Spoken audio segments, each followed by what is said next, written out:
कामयाबी असल में क्या है, जब सारी चीज़ें बैलेंस्ड हों, आपके मिजाज के साथ मिलें, और अगर ये डेफिनेशन यूथ को समझ आ जाती है, उनके बड़ों को समझ आ जाती है, तो वो मराहिल हैं जहाँ पे ज़बरदस्ती चीज़ें ठोसी जाती हैं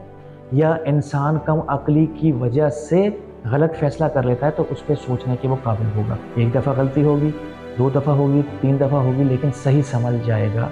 अगर वो इन सारी डायमेंशंस को, इन सारे एलिमेंट्स को समझ पाएगा। अगर वो एक भी एलिमेंट को मिस कर देता है, फॉर एग्जांपल वो अपनी जज्बाती कैफियत को साइड पर रख देता है, उसको पता है कि मैं एक सब्र वाला बंदा हूँ या मैं एग्रेसिव बंदा हूँ, तो दोनों के फील्ड्स अलग अलग हैं। अगर गुस्से वाले बंदे ने टीचिंग, पढ़ाना एक पेशेंस वाला काम है, सब्र वाला काम है, उसने वो एडॉप्ट कर लिया, तो हो सकता है वो उसमें सर्वाइव ना कर सके, वो अपना करियर भी ख़राब करे और बच्चों की ज़िंदगी भी ख़राब कर दे। लेकिन इसी तरह एग्रेसिव बंदे ने अगर रेसलिंग वाला पेशा इख्तियार कर लिया, तो वो उसमें कामयाबी के चांसेस उसके ज़्यादा हो जाते हैं।